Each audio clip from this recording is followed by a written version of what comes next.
Again welcome in the Siddhartha coaching. और मैं सरिता तोमर आज फिर आपके साथ एक नया टॉपिक लेकर हाजिर हूँ, जिसमें कि आज का हमारा टॉपिक है ह्यूमन डाइजेस्टिव सिस्टम। आज हम इस डाइजेस्टिव सिस्टम के बारे में पढ़ेंगे। बेसिकली इसका स्ट्रक्चर पढ़ेंगे कि डाइजेस्टिव सिस्टम होता किस तरह का है। तो हमारी बॉडी में जो भी फूड हम खाते हैं, डाइजेशन क्या प्रोसेस है? डाइजेशन प्रोसेस है जिसमें कि ये कॉम्प्लेक्स फूड मॉलिक्यूल्स को या फूड सब्सटेंसेस को सिंपलर वन में ब्रेक कर देता है एंड देन हमारी ह्यूमन बॉडी उसको एब्जॉर्ब करती है। इस पूरे प्रोसेस को हम डाइजेशन कहते हैं। यानी कि डाइजेशन, हम जो भी फूड खाते हैं वो कॉम्प्लेक्स फॉर्म में खाते हैं, यानी कि काफी कॉम्प्लेक्स होता है। बहुत समझ लीजिए एक बहुत बड़ी चीज है जिसको कि हम खा रहे हैं और फिर उसको बहुत ही छोटे मॉलिक्यूल्स में हमारी बॉडी जो है वो एब्जॉर्ब कर पाती है। इसीलिए ह्यूमन डाइजेस्टिव सिस्टम जो है वो दो पार्ट्स में डिवाइड किया जाता है। वन इज एलिमेंट्री कैनाल,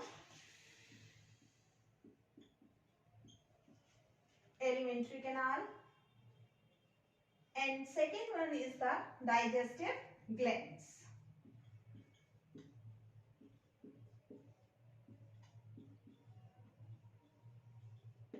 अब अगर एलिमेंट्री कैनाल की बात करें तो सबसे पहले हम बात करते हैं माउथ की।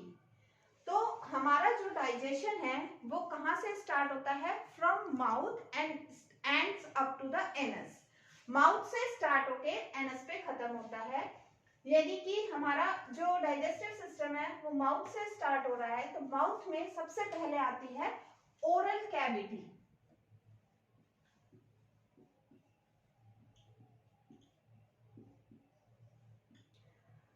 माउथ ओपन होता है एक कैविटी में जिसको हम ओरल कैविटी कहते हैं, जिसमें कि teeth and tongue is present.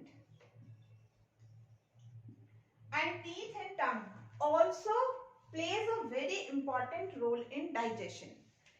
जैसे कि teeth जो है, teeth हमारी बॉडी में teeth जो है वो सबसे important रोल प्ले करते हैं, या फर्स्ट पार्ट जो डाइजेशन का स्टार्ट होता है वो टीथ से होता है। तो इसमें क्या होता है कि जो भी हम खाते हैं उसको कट करने का या एज ए नाइफ कट और एज अ नाइफ, जैसे कि हम चाकू से किसी भी चीज को काटते हैं उसी तरह से माउथ में टीथ जो हैं वो किसका काम करते हैं? नाइफ। टीथ जो है वो नाइफ का काम करते हैं, यानी कि जो भी हम खाना खा रहे हैं उसको काटते हैं। जैसे सेब खा रहे हैं तो उसको हमने काटा, या हम रोटी खा रहे हैं उसको काटा, तो ये नाइफ की तरह काम करते हैं। ये हमारे जो टीथ हैं embedded in the socket of jaw. Teeth are embedded in socket of jaws, यानी कि नीचे मसूड़ों में इंसर्ट होते हैं, यानी कि मसूड़ों से जुड़े हुए होते हैं। इसीलिए हम इनको थीकोडोंट बोलते हैं। जो ह्यूमन का टीथ है वो कैसा है? एक कैरेक्टर है उसका थीकोडोंट। थीकोडोंट क्यों है? क्योंकि these teeth are embedded in a socket of jaw, यानी कि नीचे मसूड़े में फंसे हुए हैं, इसीलिए हमने इन्हें एक टर्म दे रखी है थीकोडोंट। नेक्स्ट क्या है? Two types of teeth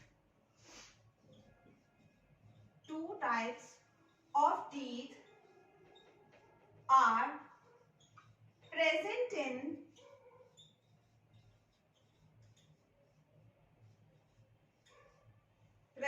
in the human beings.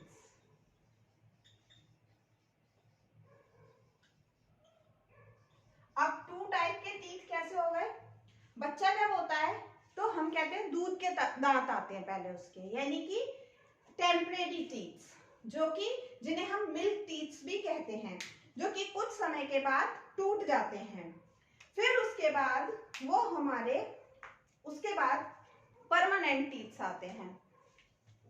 Permanent teeth जो तो थे हमारे temporary teeth and permanent teeth. तो दो तरह के टीथ आ गए, एक जो कि हमारे एक बार आते हैं और टूट जाते हैं, फिर उसके बाद दोबारा हमारे दांत आते हैं और वो परमानेंट होते हैं कि अगर वो टूटेंगे तो फिर नहीं आएंगे। तो हमारी लाइफ साइकिल में दो तरह के टीथ आते हैं, इसीलिए इसको एक टर्म दी गई है डाइफायोडोंट टीथ। तो ये दूसरा फीचर हो गया दांतों का। एक हो गया कि मसूड़ों में फंसे हुए हैं, that is known as the thecodont. और ये जो है वो दो तरह के हमारी लाइफ साइकिल में आते हैं। तो डाइफायोडोंट, डाई मीन्स दो और फायोडोंट मीन्स टीथ, ठीक है, दो बारी टीथ आ रहे हैं। इसके अलावा माउथ में एक और चीज होती है, हमारे माउथ में टीथ जो है वो 4 टाइप्स के हैं। 4 type of teeths are present. I mean to say कि एक तरह का दांत नहीं है, 4 तरह के दांत होते हैं, incisor, canines, premolar and molar. तो इस कंडीशन को हम क्या कहते हैं, heterodont. Heterodont means, hetero means different, dont means teeth. तो this condition is known as heterodont, यानी कि 4 तरह के टीथ हमारे उसमें है। तो अगर हमसे कोई पूछे कि ह्यूमन टीथ किस तरह का है, तो हम कहेंगे थीकोडोंट, डाइफायोडोंट एंड हेटेरोडोंट। यानी कि मसूड़ों में टीथ प्रेजेंट है, 2 तरह के आते हैं, यानी कि एक परमानेंट आते हैं और एक टेम्परेरी आते हैं, और ये 4 तरह के दांतों से मिलकर टोटल बना हुआ है।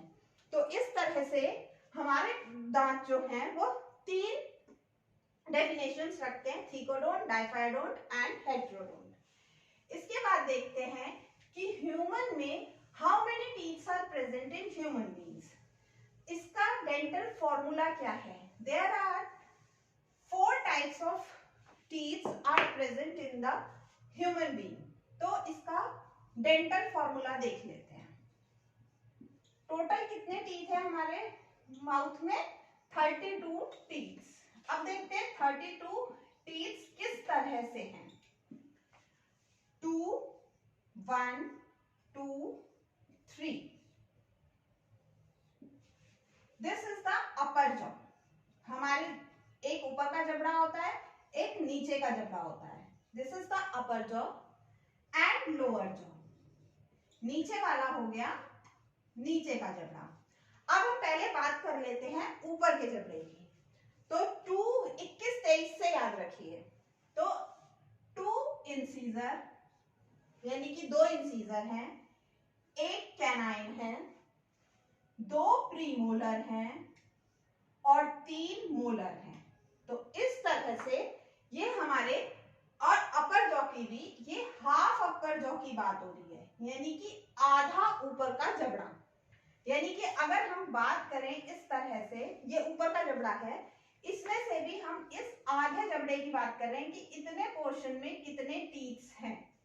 तो यहाँ पर 2 टीथ हो गए हमारे इंसीजर, फिर 1 कैनाइन, फिर 2 प्रीमोलर और फिर 3 हमारे हो गए मोलर। तो इस तरह से अगर हम आधे जबड़े की बात कर रहे हैं तो इसमें कितने हो गए, 2 और 1 3, 3 और 2 5, 5 और 3 8, यानी कि एक जबड़े में, एक आधे जबड़े में कितने हो गए, 8 दांत। तो पूरे जबड़े में कितने हो गए, 16। अब अगर हम इसकी बात करें तो ये हो जाएगा हमारा फुल, यानी कि पूरे में हमारे कितने दांत हैं, 16। ऊपर के जबड़े में जब 16 दांत हो गए, इसी तरह से नीचे के जबड़े में भी, लोअर जॉ में भी हमारे 2 1 2 3 है ना। तो जबकि इसको ऐसे भी कर सकते हैं, मैं हाफ का ही ले लेती हूँ। अब हाफ जॉ का यहाँ पर 8 और नीचे 8, ठीक है। अब इसमें +8 कर दो, नेक्स्ट हाफ का, ये हाफ का था, ये हाफ का हो गया, हाफ हाफ और फिर फुल।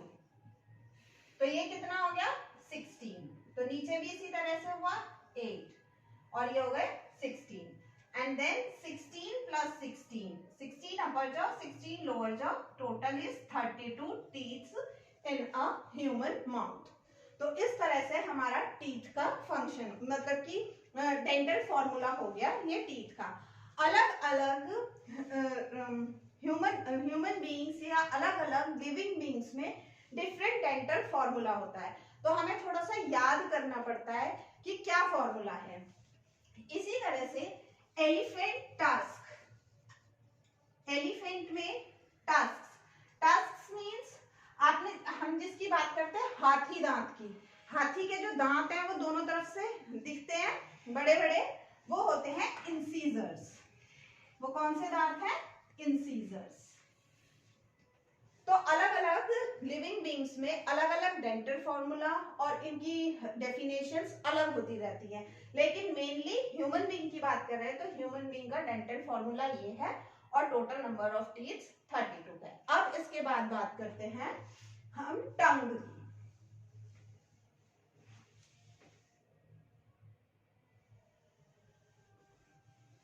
टंग की बात करते हैं। अभी हम सिर्फ माउथ में बात करी। माउथ जो है, माउथ से एक कैविटी में खुलता है माउथ, जिसको हम बोलते हैं ओरल कैविटी। ओरल कैविटी में यानी कि यहाँ इस एलिमेंट्री कैनाल से डाइजेस्टिव सिस्टम स्टार्ट हो रहा है माउथ में। अभी हमने बात करी टीथ की, अब बात कर लेते हैं टंग। टंग क्या है? एक मस्कुलर ऑर्गन है। This is the muscular organ, जो कि फ्रेन्यूलम से, हमारी ओरल कैविटी में नीचे जीभ जो है वो जुड़ी रहती है एक स्ट्रक्चर से, that is known as the frenulum. Frenulum से जुड़ी हुई है। अब हमारी जो टीथ है इसके ऊपर पैपिले प्रेजेंट होते हैं, सॉरी हमारी जो टंग है, टीथ नहीं टंग है, उस पे पैपिले प्रेजेंट होते हैं। Small bead like structures are known as papillae. अब इन पैपिलेस, कुछ पैपिलेस पे टेस्ट बर्ड्स प्रेजेंट होती हैं, तभी हमें जो टेस्ट है वो टंग के थ्रू आता है। अब आपने कभी देखा होगा, हम कोई चीज चखते हैं तुरंत उसका टेस्ट बता देते हैं कैसा है। कभी कभी हम कोई चीज चखते हैं एकदम पता नहीं चलता, एक बार फिर से खाते हैं। तो क्या होता है, हमारी टीथ, सॉरी हमारा जो टंग है वो 4 पार्ट्स में डिवाइडेड है।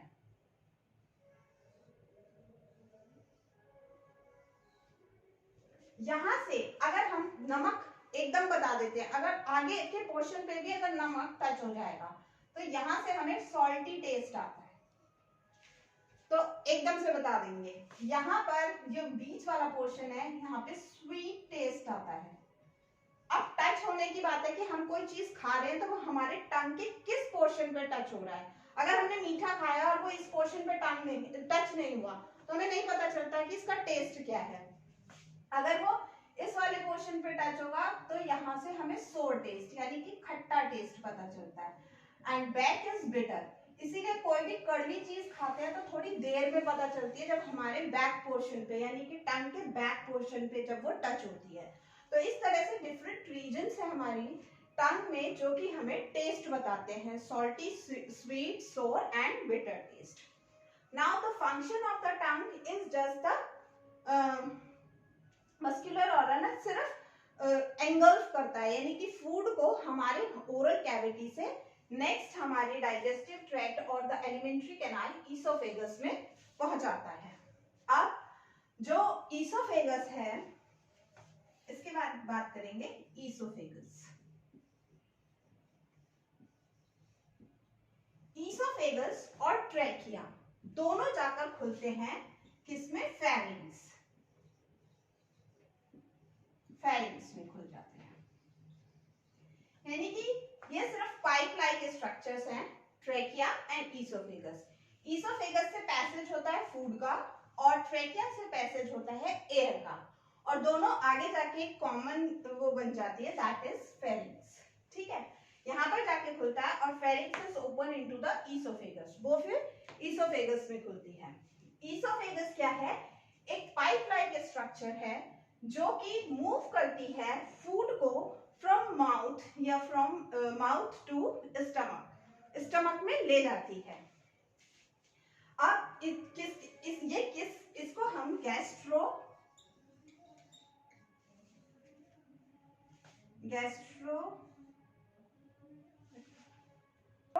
Oesophageal tract, gastro oesophageal tract के थ्रू जो खाना है वो स्टमक में पहुंच जाएगा और इस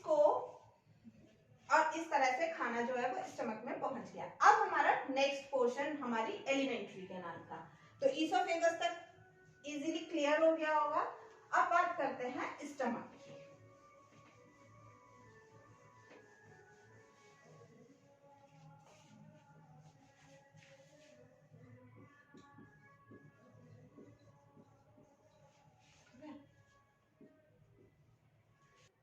नाउ द स्टमक। अब स्टमक जो है, अब हमारा दो पार्ट पूरे हो गए, अब इसके बाद आ जाते हैं स्टमक में। स्टमक जो है वो हमारे left portion, in the left portion of abdominal cavity, ये एब्डोमिनल कैविटी की एब्डोमिनल कैविटी के लेफ्ट पोर्शन में प्रेजेंट है cavity. Stomach is J shaped structure, इसका जे शेप्ड स्ट्रक्चर होता है, स्ट्रक्चर जैसा कि आप डायग्राम में भी देख पा रहे होंगे, जे शेप्ड स्ट्रक्चर है। अगर इसको ऐसे देखें तो this is the J shaped structure. अब stomach is divided into 3 parts. कौन कौन से 3?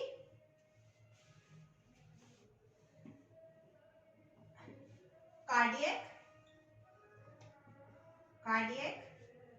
Fundic and pyloric. Cardiac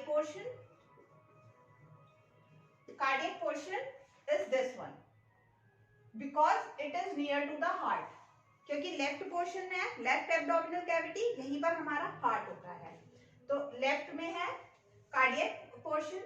तो सबसे ऊपर वाला ये जो है, जो ईसोफेगस से अटैच है, this is the cardiac portion. Then fundic portion is the middle one, जो बीच में पोर्शन आ गया ये वाला, ये सारा हो गया आपका fundic portion. And the pyloric portion is which is going towards the small intestine, यानी कि जो स्मॉल इंटेस्टाइन की तरफ जा रहा है। अब इसके बाद नेक्स्ट एलिमेंट्री के नाम का पार्ट आता है, that is the small intestine.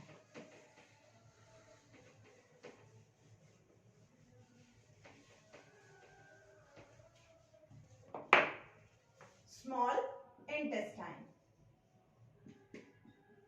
Small intestine, long intestine, sorry, small intestine is the longest part of the alimentary canal, इसका longest part है, thin है ये, और it is also divided into 3 parts. First is duodenum,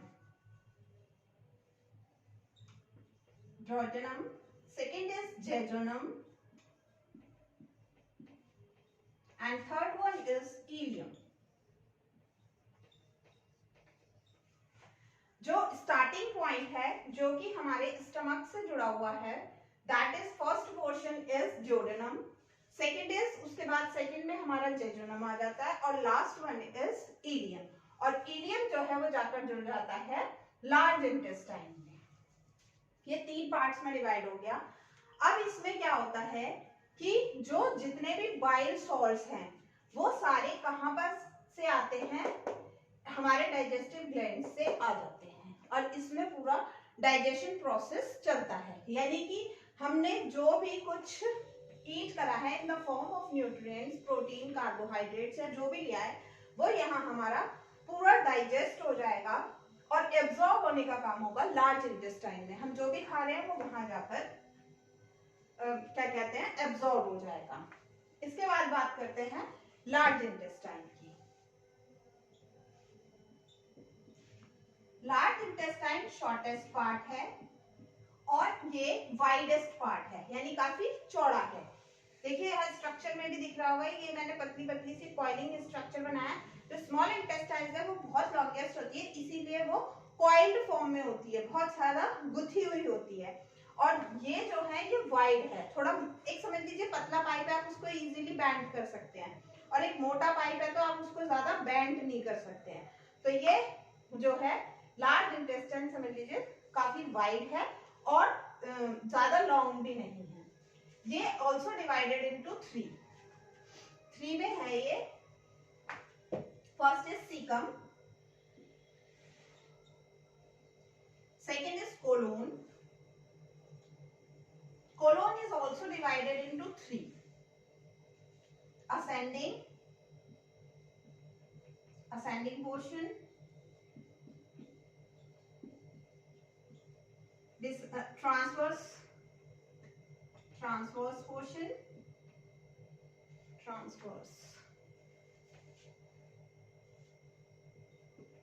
portion, and last one is descending portion.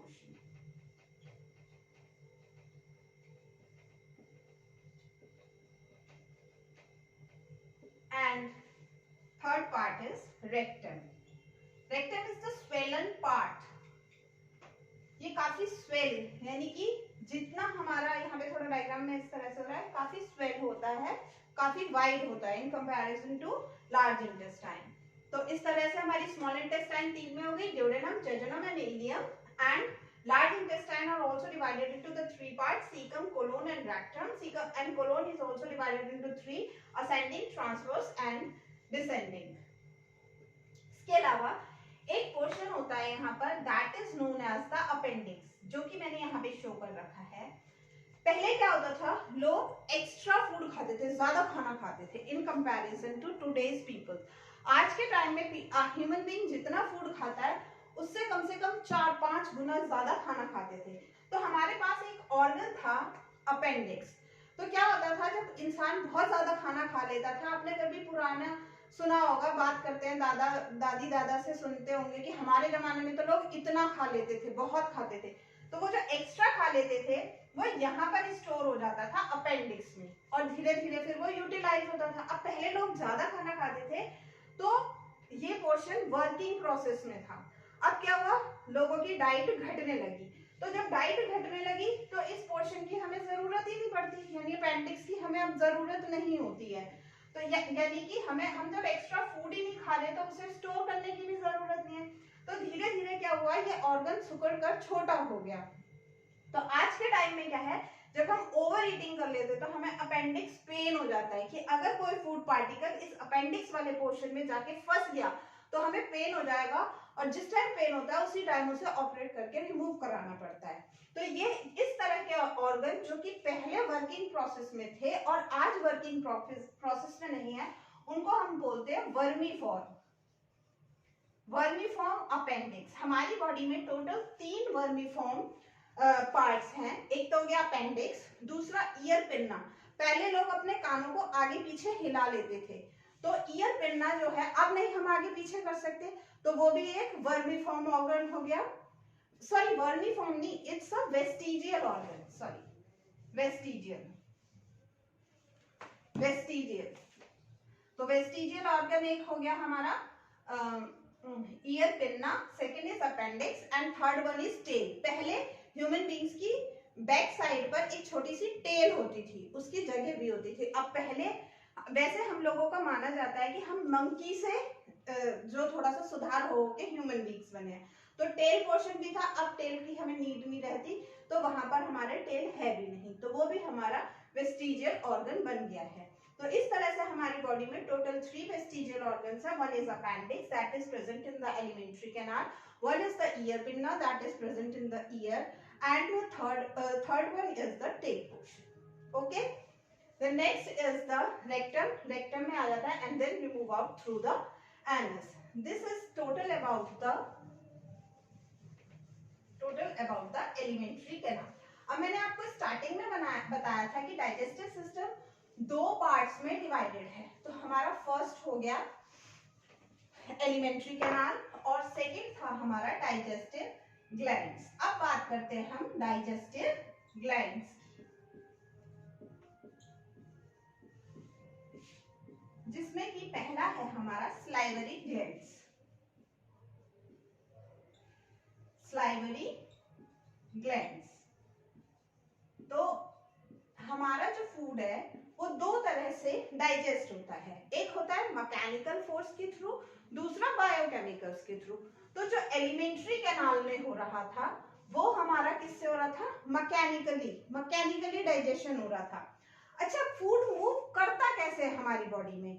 अब मैंने कुछ खाना खाया, जब तक उसमें कोई एक्टिविटी नहीं होगी वो मूव करेगा कैसे? इसीलिए यहाँ पर एक अभी स्लाइवरी ग्लैंड समझाती हूँ, उससे पहले वो एक्टिविटी बता दूं जिससे कि फूड मूव करता है फ्रॉम माउथ टू एनस। अब क्या होता है, ऐसा तो है नहीं कि हम अपनी एलिमेंट्री कैनाल को हिला रहे हैं या फूड अंदर जाए, ऐसा कुछ कर रहे हैं। तो एक टर्म होती है पेरिस्टेल्सिस और द पेरिस्टेल्टिक मूवमेंट। ये होती है वेव लाइक मूवमेंट,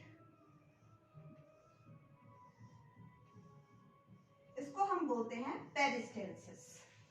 तो यहाँ क्या है, फूड का पार्टिकल है या बोलस जिसको हम कहते हैं, बोलस आया तो हमारी जो पाइप है वो बीच में से श्रिंक हुई, फिर वो ओपन हुई, फिर वो श्रिंक हो गई, फिर वो ओपन हुई, फिर वो श्रिंक हो गई।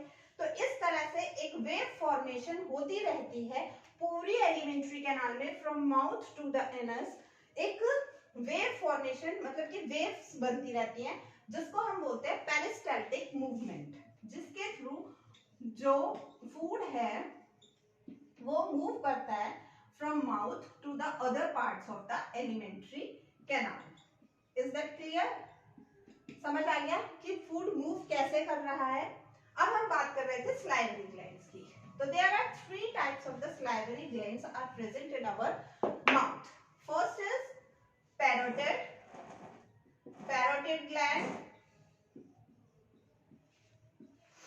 Second is sublingual gland.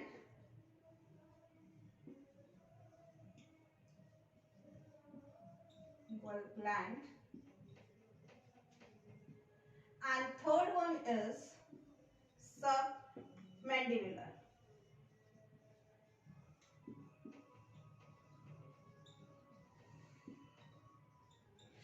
एक हमारा अपर पैलेट में है, दैट इज पैरोटिड ग्लैंड। दो हमारे नीचे वाले जॉ में है। जैसे ही हम मुंह को चलाते हैं, जब कोई भी फूड जब हम अपने मुंह में रखते हैं और मुंह चलाना जब शुरू करते हैं तो क्या होता है, ये भी कंप्रेस होते हैं। ये जो ग्लैंड्स हैं हमारे पैलेट्स के ऊपर और नीचे, वो भी कंप्रेस होते हैं और उनमें से स्लाइवरी एमाइलेज जो कि एक एंजाइम है, एमाइलेज रिलीज होता है। Amylase, that is an enzyme that is released into the oral cavity, यानी कि मुंह में आ जाता है, वो फूड के साथ मिलता है, फूड को ल्यूब्रिकेशन देता है। यानी कि अब फूड है, हमने रोटी खाई तो रोटी तो एक सॉलिड पार्ट है, ल्यूब्रिकेंट यानी कि उसे हिलने के लिए कुछ चीज चाहिए जो कि उसे ल्यूब्रिकेशन दे सके। तो स्लाइवरी एमाइलेज क्या करते हैं, उसे लुब्रिकेट करते हैं and help in the movement from mouth to the oesophagus, और ईसोफेगस में जाने में हेल्प करते हैं। इसके बाद दूसरा डाइजेस्टिव ग्लैंड है हमारा liver.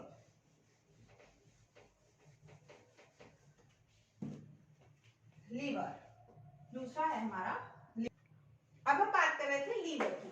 Liver is the largest gland, ये सबसे बड़ा ग्लैंड है हमारी बॉडी में। इसका स्ट्रक्चर कुछ इस तरह का होता है, एक नॉर्मल स्ट्रक्चर यहाँ पर मैंने शो कर रखा है। वैसे किसी भी चीज का इतना सिंपल स्ट्रक्चर नहीं होता, क्योंकि हमारी बॉडी में हर ऑर्गन जो है एक कॉइल्ड फॉर्म में प्रेजेंट होता है, क्योंकि काफी सारे ऑर्गन्स हैं और वो सारे हमारी इस बॉडी में ही लगे हुए हैं, तो वो बहुत कॉइल्ड फॉर्म में होते हैं। अब लीवर जो है वो दो लोब से मिलकर बना हुआ है, one is left lobe and other one is the right lobe. Left lobe is smaller than the right lobe, ये थोड़ा छोटा होता है, ये थोड़ा बड़ा होता है। टोटल जो लीवर का वेट होता है वो 1.2 टू 1.5 किलोग्राम्स तक हो सकता है। इन दोनों लोब्स को जो लिगामेंट अलग करता है दैट इज फैल्सिफॉर्म लिगामेंट। फैल्सिफॉर्म लिगामेंट के थ्रू ये दोनों लोब्स अलग होते हैं। इसमें जितना भी हेपेटिक या हमारे बाइल जूसेस जो बनते हैं वो हेपेटिक डक्ट के थ्रू गॉल ब्लैडर में आ जाते हैं, और पैंक्रियाज में जितने भी पैंक्रियाटिक जूसेस बनते हैं वो दोनों एक साथ हेपेटोपैंक्रियाटिक डक्ट में जाते हैं, डक्ट के थ्रू हमारी स्मॉल इंटेस्टाइन के ड्यूडेनम पोर्शन में चले जाते हैं। इसके अलावा हम इन राइट लोब और लेफ्ट लोब में हेपेटिक सेल्स प्रेजेंट होते हैं, और इन हेपेटिक सेल्स को अरेंज करके जो ऊपर एक थिन कनेक्टिव टिश्यू प्रेजेंट होता है that is known as the Glisson's capsule. ये एक मेम्ब्रेन है एपिथेलियल टिश्यू की, इसे हम बोलते हैं ग्लिसन्स कैप्सूल, जो कि हेपेटिक सेल्स को अपने अंदर रखती है, यानी कि हेपेटिक सेल्स के ऊपर जो मेम्ब्रेन प्रेजेंट है that is the Glisson's capsule. और यहाँ पर इस तरह से लीवर और पैंक्रियास से दोनों से जो जूसेस बनकर आ रहे हैं वो हेपेटोपैंक्रियाटिक डक्ट के थ्रू स्मॉल इंटेस्टाइन में चले जाते हैं।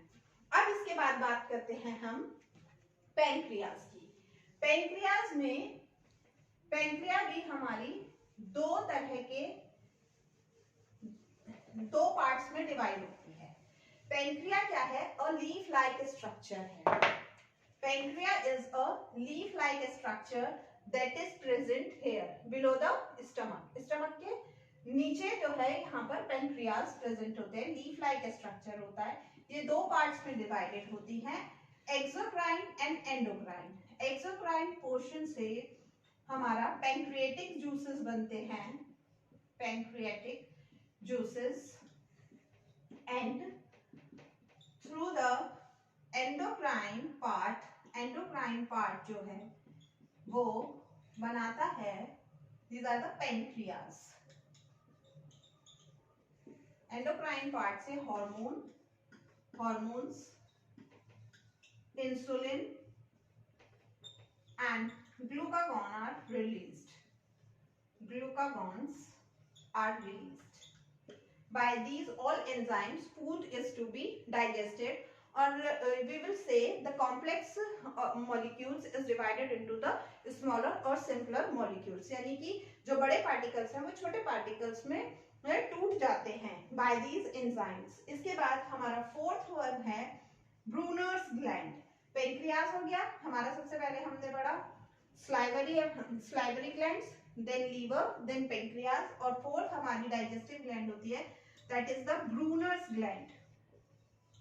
Brunner's glands are found in the duodenum, that means in the small intestine। small intestine first part duodenum में Brunner's gland present होते हैं। ये lobe like structures होते हैं जिनसे कि बाइकार्बोनेट्स रिलीज होते हैं, जो कि क्या काम करते हैं, जो भी खाना फूड स्टमक से इंटेस्टाइन में जा रहा है तो उसको न्यूट्रलाइज कर देते हैं, यानी कि उसके पीएच को बैलेंस करते हैं। तो Brunner's glands are present in the duodenum portion of the small intestine. In this way, our whole digestive system is divided into two, alimentary canal and the digestive glands। First of all, alimentary canal starts from the mouth. From the mouth, the food is cut by the teeth, tongue by the muscular activity. The food goes into the esophagus by the peristaltic movement, and from the esophagus it goes to the stomach, and from the stomach it goes to the small intestine। Here from the liver and from the pancreas, pancreatic juices also comes into this duodenum।